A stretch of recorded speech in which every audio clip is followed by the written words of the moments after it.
जो अवार्ड हुई है वो वापस किया जाए। भारतीय जनता पार्टी के भी कई लोगों में नाराजगी है। उत्तर प्रदेश के पूर्व मंत्री सुनील भराला इस वक्त मेरे साथ मौजूद है। मुकेश मौर्य जो कि अध्यक्ष अजाक्स हैं वो मेरे साथ मौजूद हैं। हम समझने की कोशिश करेंगे कि इस मसले पर क्या कहेंगे। केंद्र सरकार में मंत्री सतीश दुबे अपनी नाराजगी व्यक्त कर चुके हैं। उन्होंने भारत सरकार से, मध्य प्रदेश की सरकार से मांग की है कि ऐसे व्यक्ति के खिलाफ सख्त कार्रवाई की जानी चाहिए। लेकिन सुनील भराला उनके इस बयान से काफी व्यथित और दुखी बताए जा रहे हैं। हम उनके पास चलेंगे और उनसे जानने की कोशिश करेंगे कि आखिर वो इस मसले पर क्या कहेंगे और जो संतोष वर्मा है इसे लेकर अब वो क्या करने जा रहे हैं। इसके साथ साथ मुकेश मौर्य जो कि अध्यक्ष अजाक्स हैं वो भी मेरे साथ जुड़ रहे हैं। उनसे भी मैं पूछूंगा कि ये फर्जी अजाक्स क्या है। सबसे पहले सुनील भराला। सुनील जी, क्या कहेंगे आप इस मामले को लेकर? अनम्यूट कर लीजिए, आपकी आवाज नहीं आ रही है।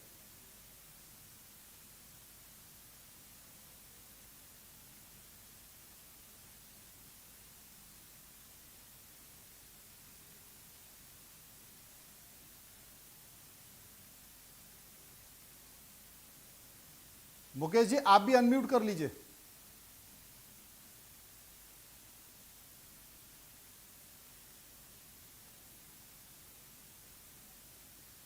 मुकेश जी, क्या आपको मेरी आवाज मिल रही है?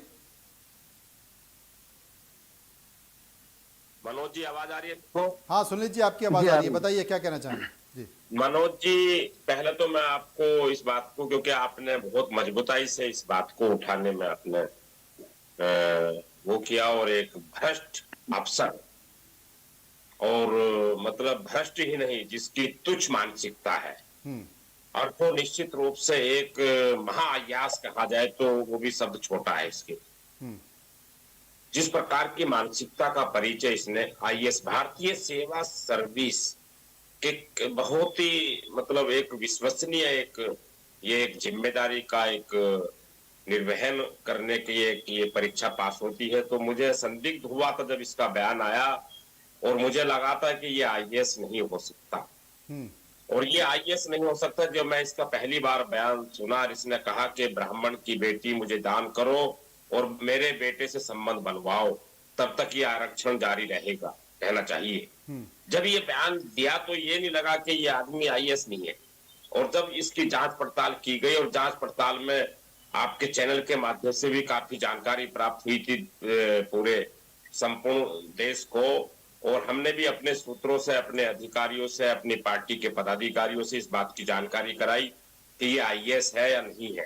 पहले तो ये विषय ये एकदम से सोच का विषय बना, और इस पर इसने जितना भद्दा ये बयान दिया है, जितनी निंदा की जाए उतनी कम है।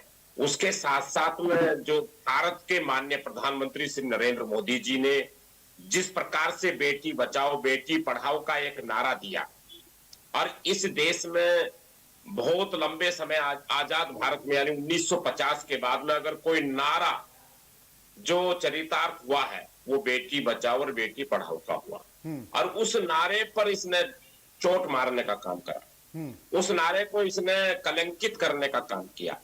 यानी कि बेटी भी कोई ऐसी वस्तु है, बेटी कोई उपहार है, या बेटी कोई चीज है कि दान दे दो, बेटी को दान दे दो। बेटी का महामूर्ख कन्यादान होता है। मैं संतोष वर्मा तुमसे कहना चाहता हूं इस बात को, फर्जी आईएएस, मैं तुमसे कहना चाहता हूं इस बात को कि बेटी दान नहीं दी, बेटी के कन्यादान होते हैं, ये हमारे 16 संस्कारों का एक संस्कार है।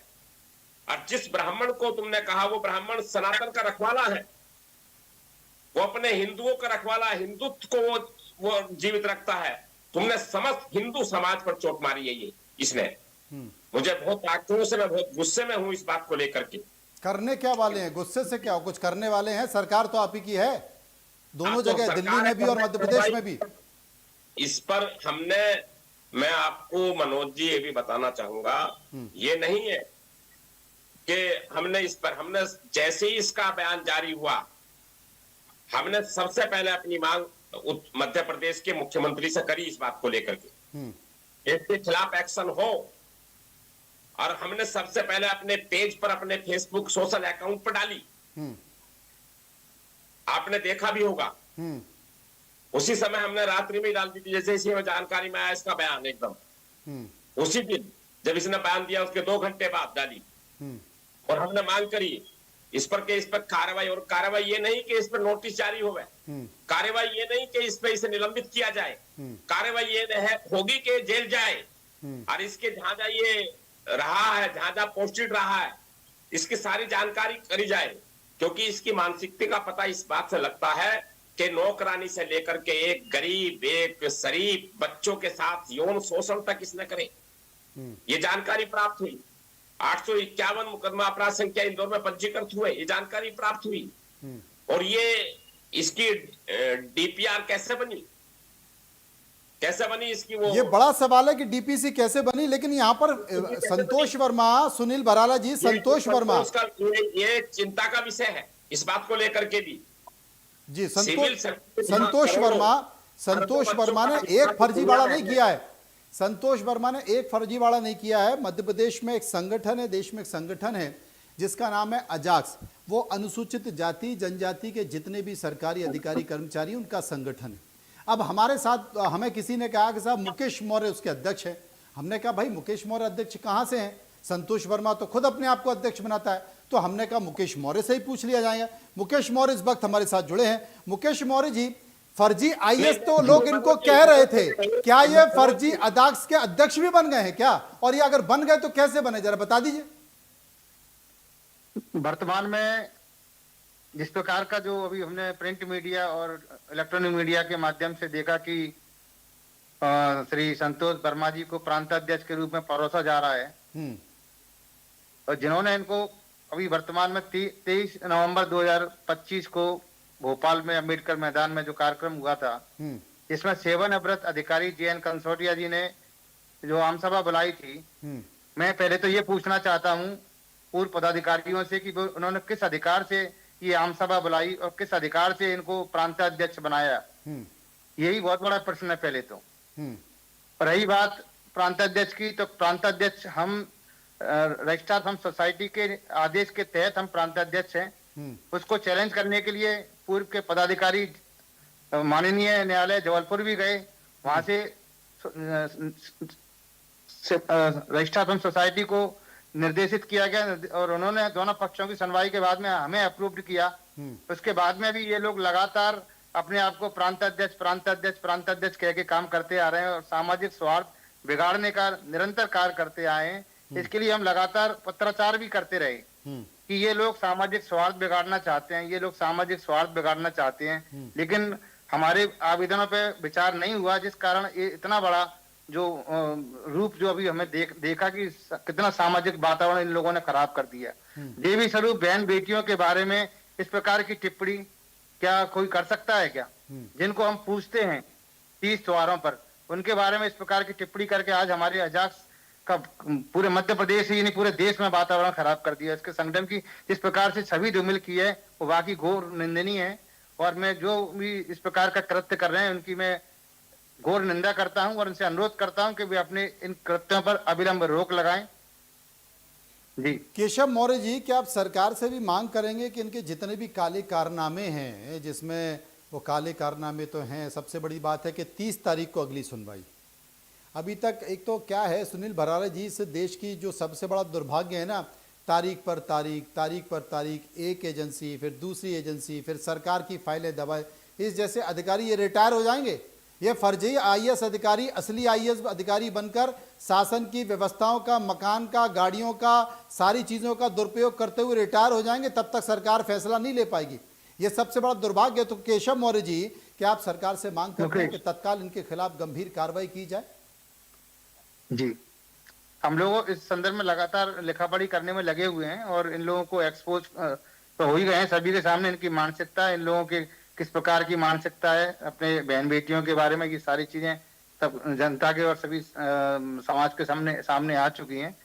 और जो भी हमसे बन सकेगा हम लोग है ना लगातार अपने, क्योंकि ये लोग बड़े ओहदे पर हैं तो अपने पावर का मिसयूज करते हुए इस प्रकार का कृत्य कर रहे हैं। और जब उनसे कुछ नहीं बना तो उन्होंने इस प्रकार का एक बहन बेटियों के बारे में अनुकूल शब्दों का प्रयोग करके पूरे मध्य प्रदेश में हमारे आजाद संगठन की छवि धूमिल कर दी। ये वाकई में हमारे लिए बड़ी पीड़ादायक है।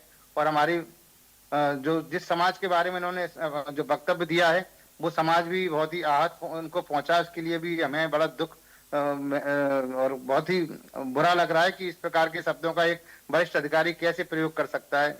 और इस संदर्भ में हम जो भी हमसे कार्रवाई होगी हम करेंगे, हम सब लोग। अब मैं पूछना चाहता हूं सुनील भराला जी से। सुनील भराला जी, एक सवाल मैं आपसे पूछना चाहता हूं, बड़ा महत्वपूर्ण सवाल है। मध्य प्रदेश में आपकी सरकार है, बीजेपी की सरकार है, देश में आपकी सरकार है, बीजेपी की सरकार है, केंद्र में नरेंद्र मोदी साहब हैं, जिनका सबसे पहला उद्देश्य जो है वो पहला उद्देश्य ही है कि साहब महिलाओं की रक्षा करना, बेटियों की रक्षा करना। अगर बावजूद इस तरह का बयान दिया जाता है तो उस बयान को आप कैसे देख रहे हैं? नंबर एक। नंबर दूसरी चीज़ जो मैं आपसे पूछ रहा हूँ, जो सबसे बड़ा महत्वपूर्ण है, केंद्र सरकार में जितेंद्र सिंह प्रधानमंत्री कार्यालय में राज्य मंत्री हैं, डीओपीटी मिनिस्टर हैं, उनके अंडर ये विभाग आता है। क्या आप उनके पास ये तमाम तथ्य और पेपर लेकर जाएंगे और उनसे कहेंगे कि इसकी जांच कराई जाए, सीबीआई से जांच कराई जाए, डीओपीटी इसमें गंभीर एक्शन ले? क्योंकि देखो, निलंबित तो हो गया संतोष वर्मा का निलंबन, जो कारण बताओ नोटिस हमारे कार्यक्रम के बाद, इंडिया न्यूज की खबर के बाद, तथ्यों के बाद पेपर में हमने दिखाया। सरकार को उनका निलंबन के लिए एक प्रक्रिया होती है, वो प्रक्रिया करना पड़ा, नोटिस दिया गया और यूपीएससी को इस बात की सूचना दे दी गई, क्योंकि भारत सरकार के अधिकारी हैं, आईएएस अधिकारी हैं, तो उनको सूचना दी जाती है। लेकिन सवाल अब निलंबन का नहीं है, सवाल अब बयान का नहीं है। सवाल यह है कि पूरे देश के नीति निर्धारक आईएएस अधिकारी होते हैं, उनको सबसे बुद्धिजीवी माना जाता है, लेकिन फर्जी 420 टाइप के लोग अगर आईएएस बन जाएंगे तो ये तो देश के बुद्धिजीवियों के मुंह पर तमाचा है। सुनील जी। मनोज जी, ये जो बात आपने और जो प्रश्न आपने किया है, ये तो बड़े सवाल ही हैं आपके। लेकिन मैं दूसरी बात भी और कहना चाहूंगा, क्योंकि मेरी बात उस पहले सत्र में पूरी नहीं हो पाई थी। आज जब भारत में संविधान लिखा गया और भारत के संविधान के जो रचयिता थे हमारे डॉक्टर भीमराव अंबेडकर जी, जिन्होंने इस देश में उस गरीब वर्ग को, उस दलित समाज को और जो पीड़ित वर्ग था उसको उठाने की बात करी थी कि उसको आरक्षण देकर के उस व्यवस्था से उनका जीवन स्तर ऊंचा हो, वे हमारे समकक्ष आए सबके, वे भी लोग ऊपर आए। इसके बयान से, आज संतोष वर्मा के बयान से, जिस प्रकार से इन आरक्षण पर भी एक दाग लगाया है, आज उनकी भी आत्मा रो रही है। डॉक्टर भीमराव अंबेडकर जी के ऐसे निष्कृष्ट लोग जो हैं, ऐसे मतलब इनको किन शब्दों में कहे हम, कि जिन आरक्षण से लेकर के जो वो बने हैं, आज उनकी आत्मा रो रही है कि इस प्रकार की मानसिकता के लोग उस आरक्षण को लेकर के उसका दुरुपयोग कर रहे हैं। ये भी कहने में कोई संकोच नहीं है मुझे आज इस बात को लेकर के, जो मानसिकता को परिचय दिया है उसने आरक्षण को। तो ये इनके अधिकार क्षेत्र का था, ये तो संविधान है, गरीब के लिए आरक्षण की आवश्यकता है। लेकिन इस मानसिकता से इसने बयान देकर के पूरे देश की बहन बेटियों की इज्जत को लगाया है, दांव पे लगाया है, उसकी श्रद्धा को उसने चोट पहुंचाई है, नारी शक्ति का अपमान किया है। ये अपमान ऐसा नहीं है कि सामान्य बात हुई है ये, और ये किस षड्यंत्र के तहत हुई है, ये कौन है इसके पीछे, ये किसका दिमाग है, ये विदेशी शक्तियों का दिमाग कहीं उपयोग कर रहा है कि इसका कहीं मोटी फंडिंग तो नहीं ली है इसने इस बात को कहने के लिए। ये बहुत सारे जांच के विषय है इसको लेकर के, इस बयान को लेकर के। ये समाज को तोड़ने का बयान है, समाज को ये मतलब जो आज बंधा हुआ अपना हिंदू समाज है, जो सनातन है, उस पर भी चोट मारने का काम किया है उसने। तो इसमें कई बिंदु ऐसे उभर के आते हैं जिनकी जांच की आवश्यकता लगी है, और इनके लिए हमने पत्र भी लिखा। आप अपनी इस डिबेट के बाद वो पत्र देखिएगा जो हमने पत्र भेजा आज सुबह मध्य प्रदेश के मुख्यमंत्री जी को। और इसमें हम तुम्हें एक बात और बताना चाहेंगे कि हम भारत के माननीय प्रधानमंत्री श्री नरेंद्र मोदी जी से भी इस बात पर उनको पूरा अवगत कराएंगे और मिलेंगे भी उनसे हम इस विषय को लेकर के। ऐसे व्यक्ति की पूरी जांच पड़ताल होनी चाहिए, ऐसे व्यक्ति की ही नहीं, इस प्रकार के जो अधिकारी देश के अंदर काम कर रहे हैं, इस मानसिकता को लेकर के, जो पूरे भारत में आज ब्राह्मणों को टारगेट बनाने की कोशिश कर रहे हैं, वो ब्राह्मणों को टारगेट नहीं कर रहे हैं, वो सनातन हिंदू को टारगेट कर रहे हैं। ये हिंदू समाज को तोड़ने का काम कर रहे हैं। ये भारत की अस्मिता पर चोट मारने का काम कर रहे हैं ये लोग। ये इस बड़ी बात श्रेणी है। के और लोग। सबसे बड़ी बात है जिसका जिक्र मुकेश मौर्य कर रहे थे। मुकेश मौर्य जी, मैं आपको बताना चाहता हूं कि जब राजगढ़ में ये वहां पर मौजूद थे, तैनात थे, उस वक्त राजगढ़ कलेक्टर, तत्कालीन कलेक्टर JN कंसोटिया थे, और उस वक्त भी वहां पर इन पर गंभीर भ्रष्टाचार के आरोप लगे थे। वहां पर ये धंधा पानी करते थे। और उसके बाद कंसोटिया जी ने बतौर कलेक्टर रहते हुए इनके मामले को रफा दफा कर दिया। वो गठजोड़ जो अब दिखाई दे रहा है, आपने बताया कि साहब कंसोटिया जी ने इनको जो है नियुक्त कर दिया, जो खुद सेवानिवृत्त हो चुके हैं। सेवानिवृत्त व्यक्ति तो मुझे लगता है कि अजाक्स का प्रमुख हो नहीं सकता। मुकेश मौर्य जी, बिल्कुल नहीं हो सकता।